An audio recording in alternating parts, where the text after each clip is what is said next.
My name is Anthony Stephen, and on the night I turned 70 years old, my children gave me a bill instead of a birthday card. When I think about it now, I understand the dinner was never truly planned to celebrate me. The celebration was only a cover. The real purpose was hidden inside a white envelope placed right in the middle of the table. 3 weeks before that night, my son Warren called me and strongly insisted that we have a special family dinner. Since my wife Iris had passed away 2 years earlier, birthdays had become hard for me. Iris used to be the heart of every family gathering. She remembered everyone's favorite meals, bought gifts early, and made even simple evenings feel special and warm. After losing her, the house became much quieter than I ever expected. So when Warren said the whole family wanted to celebrate my birthday together, I felt thankful. I looked forward to it for days. On the evening of the dinner, I wore the watch Iris gave me on our 35th anniversary and drove to Harbor Spoon Grill in downtown. The restaurant faced the river and was often used for family celebrations. When I arrived, everyone was already there. Warren sat with his wife Paige. My daughter Kara sat across from them with her husband Clint. My grandson Silas was busy looking at his phone. Something about the scene felt off right away. No one looked excited. No one joked about my age. No one even mentioned my birthday. I told myself I might be overthinking. Families change after loss. People handle grief in different ways. I sat down and thanked everyone for coming. Silas smiled and wished me a happy birthday. He was the only one who did. The conversation felt forced. It moved from one topic to another without any flow. Rising food prices, mortgage rates, insurance costs, school fees. Nobody talked about memories. Nobody mentioned Iris. Nobody spoke about birthdays.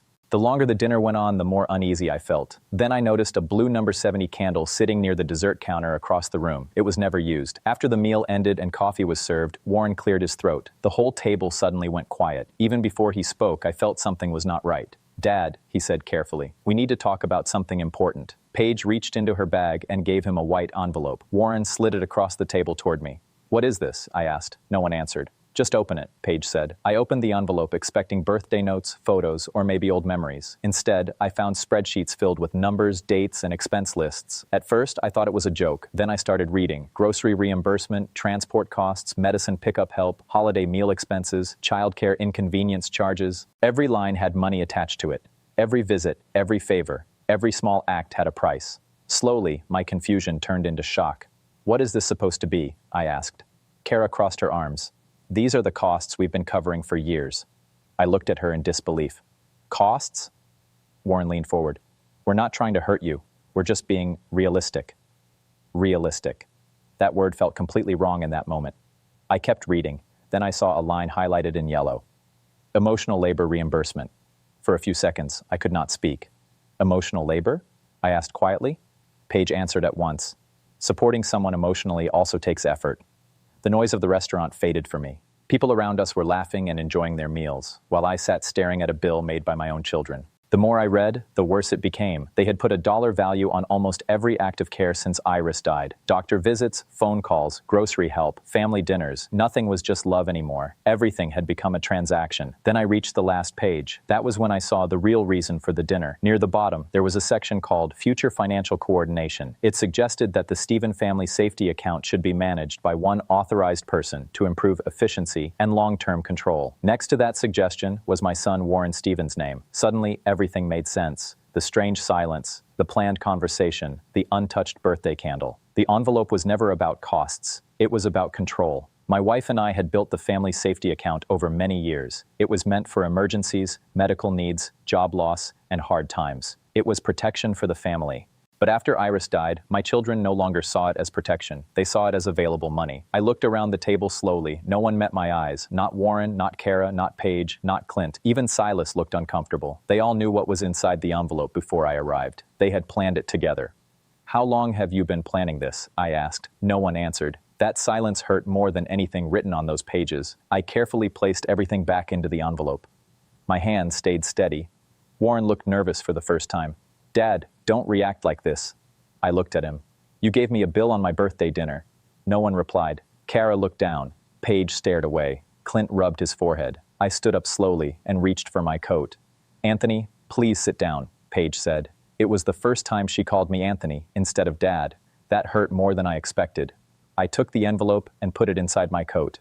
As I turned to leave, I realized something that chilled me. My children were not afraid of losing me. They were afraid of losing access to my money. Outside, cold air hit my face as I walked to the parking lot. No one followed me. No one called my name. No one apologized. I stood under the parking lights and looked back through the window. They were still sitting there. The blue birthday candle was still untouched. That night, I understood something clearly. My 71st birthday was never a celebration. It was the first step in a plan to take control of everything I owned. I did not sleep much that night. Long after midnight, I sat at my kitchen table with the white envelope beside a cold cup of coffee. The house felt bigger and emptier than before. Since Iris died, silence had lived in the house. But that night, the silence felt heavier. I kept thinking, how did my family reach a point where love had a price tag? I thought about Iris. She always said families do not break in one moment. They drift apart slowly. The next morning, I remembered our early life together. We met in 1984 while working extra jobs. We had very little money. Our first home was small, with problems everywhere. But we understood something important. One emergency can destroy everything. That understanding shaped our life. We saved what we could. We fixed things instead of replacing them. We believed safety was not luxury, but stability. In 1997, that belief became real. Warren had a car accident at 19. He survived, but hospital bills were huge. That was when Iris said we needed a safety account. We started it with small savings. Slowly it grew. It was never for comfort. It was only for emergencies. For many years, it worked exactly as planned. It helped Kara during childcare problems after divorce. It helped Warren during a bad business year. It helped Silas buy a school laptop. Every time, it was for real need.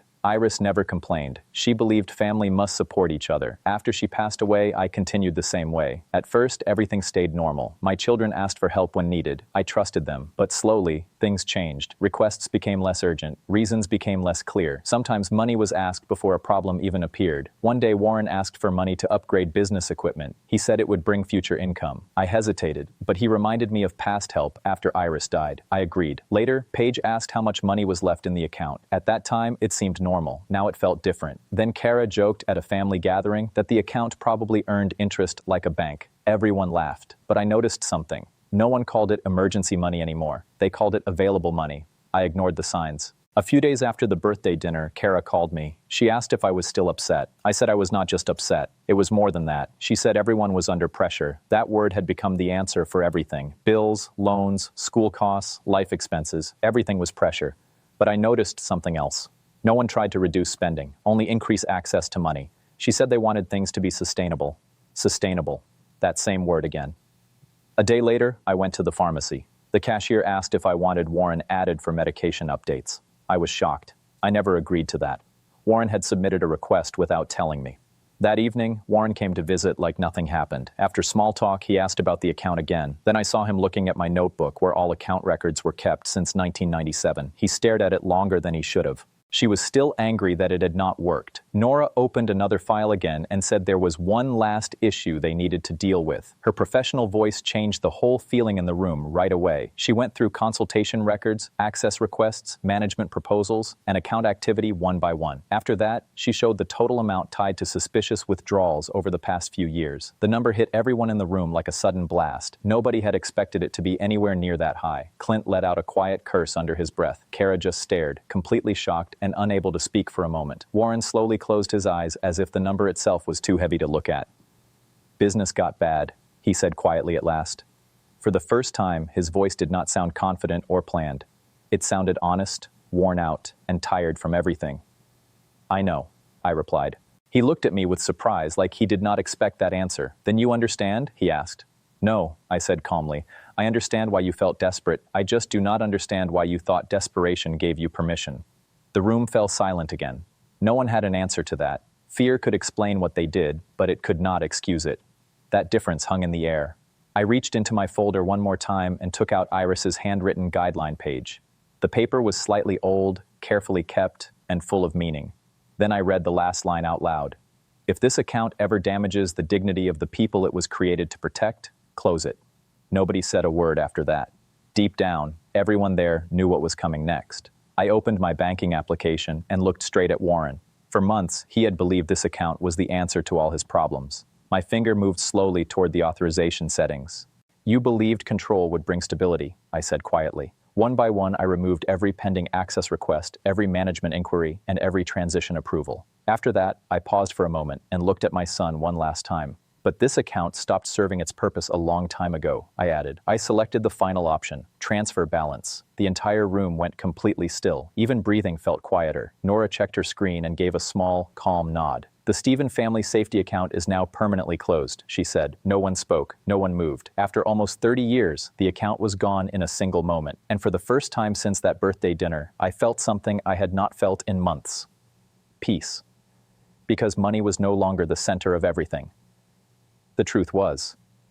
And finally, everyone in that room had been forced to face it. 6 months after the family safety account disappeared, Milwaukee slowly began to warm up again. Snow melted away from sidewalks. Children returned to playgrounds. Neighbors started spending time outside and working in their yards again. Life kept moving forward the way it always does, whether people are ready for it or not. Looking back, many people might think the story ended the day I closed the account, but that would be wrong. Closing it was not the end. It was the start of something none of us were ready for. The first few weeks were uncomfortable for everyone involved. Warren stopped calling for a while. Kara barely replied to messages.